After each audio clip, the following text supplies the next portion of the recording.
Hi everyone. First up, I'd like to say thanks to all of you for your nice comments and likes and feedback about the last live that I did and the little project that I'm exploring here in vulnerability and openness.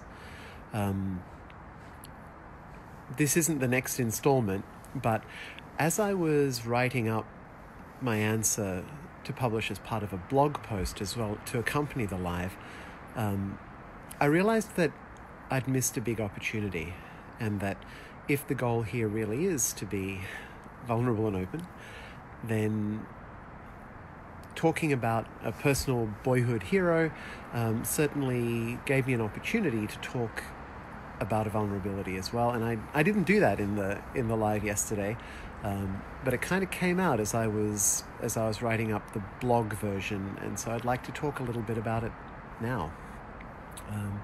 So in the last live I talked about a personal boyhood hero, and what I didn't say was that same guy, Buzz Aldrin, American astronaut, he visited Australia in a rare tour a couple of years ago, and I didn't go to see him, and the reason was that Brisbane wasn't on the itinerary. The closest he was getting was Sydney, and Sydney was just too far away for me to travel because I wasn't traveling by air. And by road or rail and accommodation either side of the event, it was just going to be too expensive and take too long.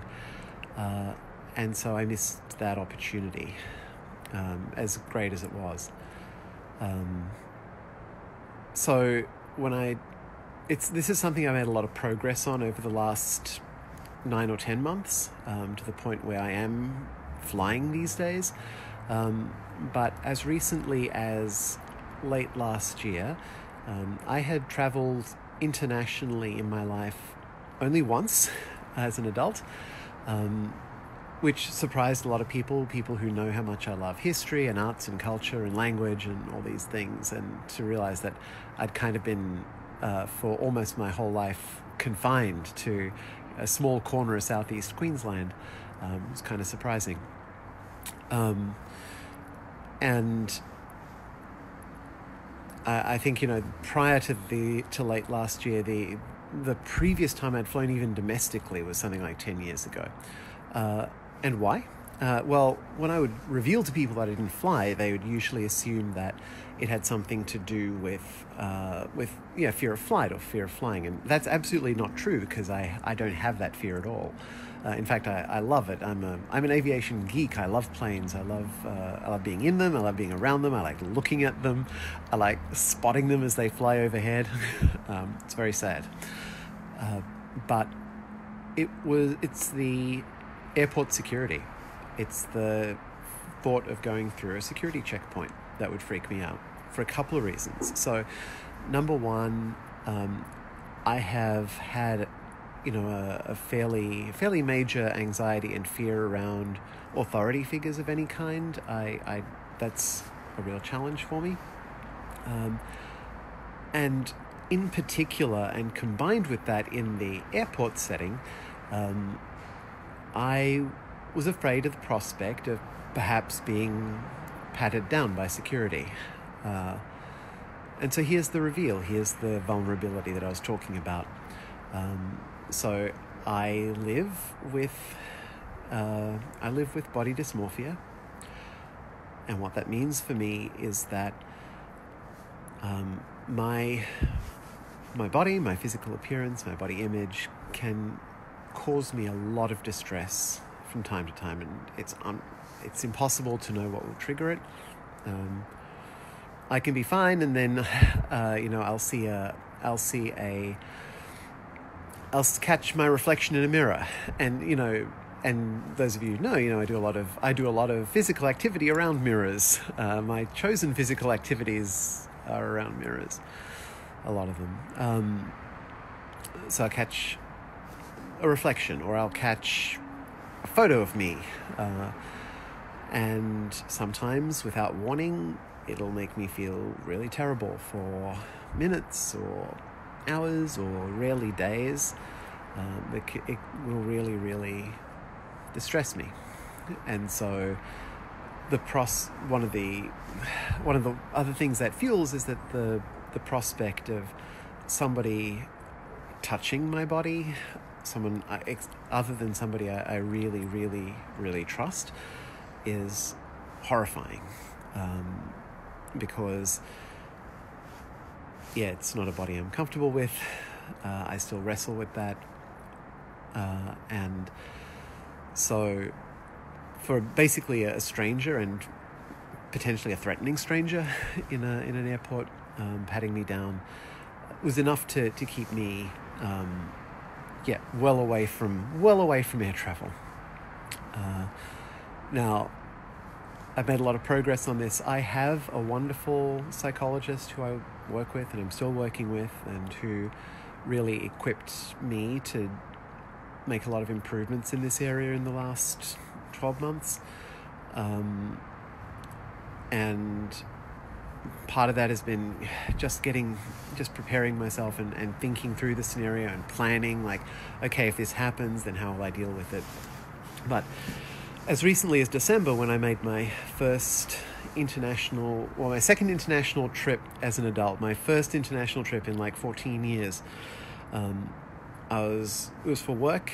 It was something I needed to do. I felt it was really important for my job to do it. And I went to the airport, and even as I was arriving at the airport, in the back of my mind, I had a plan that, okay, well, if this goes, I was fully prepared for, if the situation became too threatening, that I would turn around and walk away and not make the trip. And I didn't care whether I was going to forfeit the price of the ticket.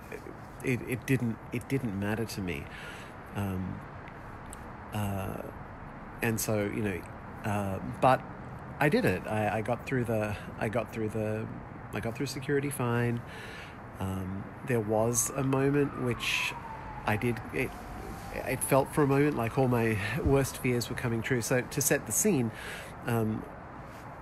one of the ways that I cope with that situation is that if I'm going somewhere where I think there's going to be that kind of security environment, I'll make sure that I'm wearing very tight active wear, so skin tight. I'll wear something that's got no sleeves, no back, so there's a lot of my skin exposed, so that it's quite clear that I'm not concealing anything on me. Make sure that I'm not carrying any metal. I don't have any jewelry. I take off my wedding ring. I take off anything that I've got. I don't carry anything in my hands apart from travel documentation. I don't take a bag. I just carry my phone and my passport in my hands, just so that nobody thinks I'm hiding anything. Anyway, so I went at one point. I had to walk through one of those X-ray scanner things, and it showed up an anomaly on my back, something that would normally require a pat down, and I wasn't wearing my clothing didn't have a back, so it was kind of a weird and somewhat ridiculous situation. But I was very happy that with the preparation that I'd done with my psychologist, I was able to very calmly explain to the security officer that yes, I probably appear nervous, but it's just because I have a problem. I'm going to be fully compliant. I'm going to do whatever you need me to do. Here's a letter from my psychologist. So they were working very compassionately to accommodate me and my fears. And but in the end, they didn't actually pat me down. A more senior officer waved me through, said, well, there's clearly nothing on your back, because we can see your back. Anyway, but for me, I was very proud of myself that I'd managed that situation and was able to navigate it successfully. I've made a few more flights since then, so all of this is it's better. The body dysmorphia is still with me. It's still something that I wrestle with. It's not always clear. It's not always clear what's going to trigger it. It can have a very profound effect on my life, and I think maybe in another one of these questions further down the track I might disclose a bit more about some of the ways it's affected me at different times. But I'm getting better, and with practice I'm getting better, and at least as far as the air travel goes, it's not interfering with that. I am able to function, I'm able to fly, so that's really unlocked a whole new world for me. I mean, quite literally, I guess. I've been overseas a couple of times now in the last few months, and I'm planning to go again in the next few months. So that's been life-changing. Being released from, well, not being released from the fear. The fear's still there, but knowing that I am able to manage and navigate the fear and not let the fear limit me is I guess the moment of triumph, the thing I'm proud of.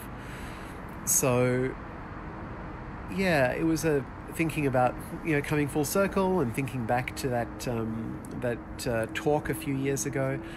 It was a missed opportunity. I mean, those astronauts are not getting any younger.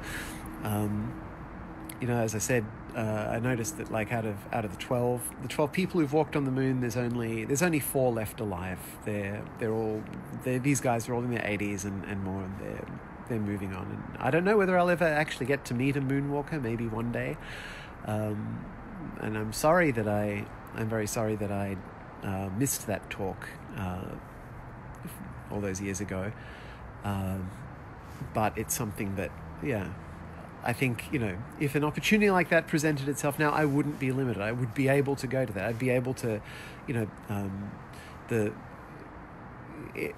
at the time of the talk, Sydney seemed to me as far away as the moon. Like it was no more likely that I'd be able to get on a plane and do that. And now I know that I could, and I would. So I have a blog, a written version of this, which I'll post up, and I'll post the links.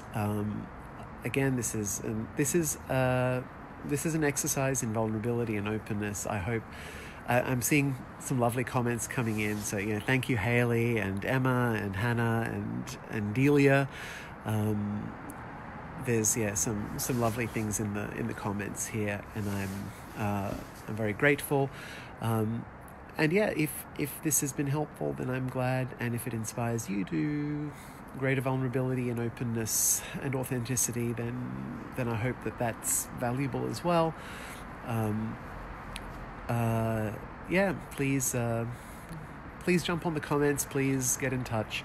And if you are moved to also join me in this project, then I'll post up a poll or something on Facebook that you can participate in.